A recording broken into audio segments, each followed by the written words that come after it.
महाभारत में 7 चिरंजीवियों का उल्लेख मिलता है। चिरंजीवी का मतलब अमर व्यक्ति। अमर का अर्थ जो कभी मर नहीं सकते। ये 7 चिरंजीवी हैं राजा बलि, परशुराम, विभीषण, हनुमान जी, वेदव्यास, अश्वत्थामा और कृपाचार्य। हालांकि कुछ विद्वान मानते हैं कि मार्कंडेय ऋषि भी चिरंजीवी हैं। माना जाता है कि ये सातों पिछले कई हजार वर्षों से इस धरती पर रह रहे हैं। लेकिन क्या धरती पर रहकर इतने हजारों वर्ष तक जीवित रहना संभव है? हालांकि कई ऐसे ऋषि मुनि थे जो धरती के बाहर जाकर फिर लौट आते थे और इस तरह वे अपनी उम्र फ्रिज कर बढ़ते रहते थे। हालांकि हिमालय में रहने से भी उम्र बढ़ने की संभावना बढ़ जाती है। हिंदू धर्मशास्त्रों में ऐसी कई कथाएं हैं जिसमें लिखा है कि अमरता प्राप्त करने के लिए फला फला दैत्य या साधु ने घोर तप करके शिवजी को प्रसन्न कर लिया। बाद में उसे मारने के लिए भगवान के भी पसीने छूट गए। अमर होने के लिए कई ऐसे मंत्र हैं जिनके जपने से शरीर हमेशा युवा बना रहता है। महामृत्युंजय मंत्र के बारे में कहा जाता है कि इसके माध्यम से अमरता पाई जा सकती है। वेद, उपनिषद, गीता, महाभारत, पुराण, योग और आयुर्वेद में अमरत्व प्राप्त करने के अनेक साधन बताए गए हैं। आयुर्वेद में कायाकल्प की विधि उसका ही एक हिस्सा है। लेकिन अब सवाल यह उठता है कि विज्ञान इस दिशा में क्या कर रहा है? विज्ञान भी इस दिशा में काम कर रहा है कि किस तरह व्यक्ति अमर हो जाए अर्थात कभी नहीं मरे। सावित्री सत्यवान की कथा तो आपने सुनी ही होगी। सावित्री ने यमराज से अपने पति सत्यवान के प्राण वापस ले लिए थे।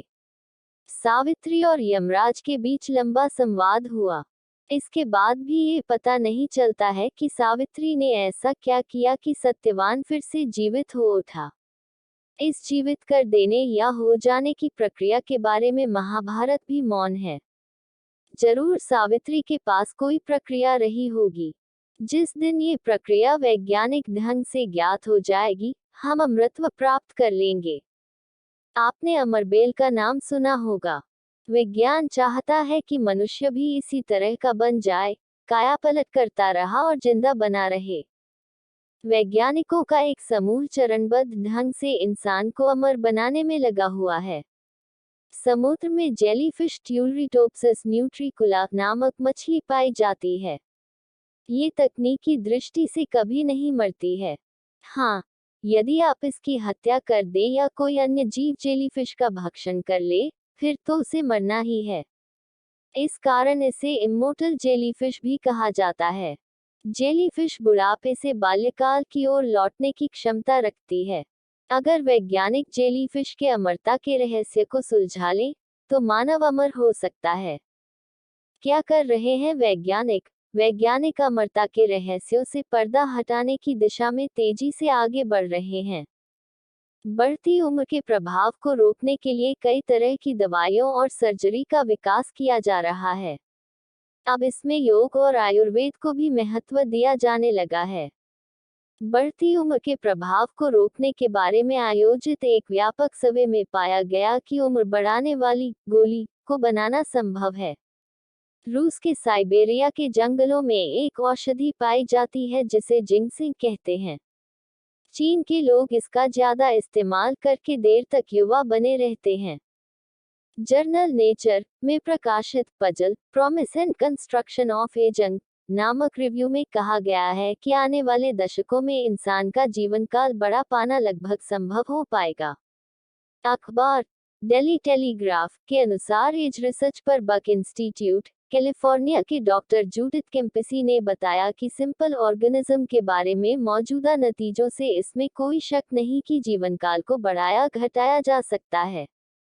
कैलाश मंदिर गुफाएं तो भारत में बहुत हैं, लेकिन अजंता एलोरा की गुफाओं के बारे में वैज्ञानिक कहते हैं कि ये किसी एलियंस के समूह ने बनाई हैं। यहाँ पर एक विशालकाय कैलाश मंदिर है। आर्कियोलॉजिस्टों के अनुसार इसे कम से कम 4000 वर्ष पूर्व बनाया गया था। 40 लाख टन की चट्टानों से बनाए गए इस मंदिर को किस तकनीक से बनाया गया होगा, यह आज की आधुनिक इंजीनियरिंग के बस की भी बात नहीं है। माना जाता है कि एलोरा की गुफाओं के अंदर नीचे एक सीक्रेट शहर है।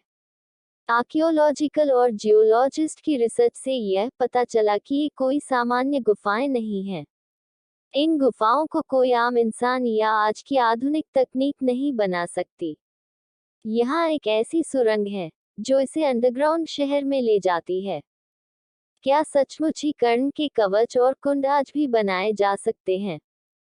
भगवान कृष्ण ये भली भांति जानते थे कि जब तक कर्ण के पास उसका कवच और कुंडल है, तब तक उसे कोई नहीं मार सकता। ऐसे में अर्जुन की सुरक्षा की कोई गारंटी नहीं।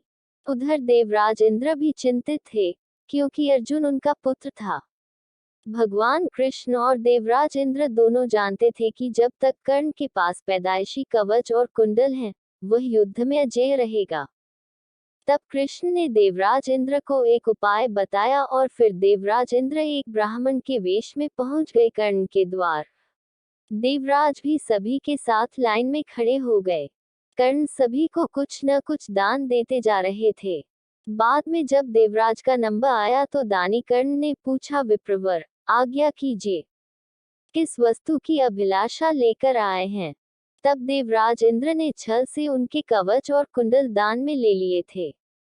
पुराणों के अनुसार विभिन्न देवताओं के पास अपने अपने चक्र हुआ करते थे। सभी चक्रों की अलग अलग क्षमता होती थी और सभी के चक्रों के नाम भी होते थे। महाभारत युद्ध में भगवान कृष्ण के पास सुदर्शन चक्र था। ये सुदर्शन चक्र कहाँ से आया था और चक्रों का जन्मदाता कौन था?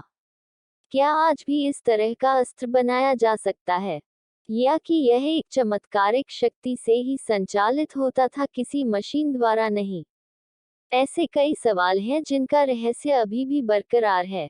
हालांकि आजकल ऐसी मिसाइलें बनने लगी हैं जो लक्ष्य को भेद कर आपस लौट आती हैं, लेकिन चक्र जैसा अस्त्र तो सचमुच ही अद्भुत है।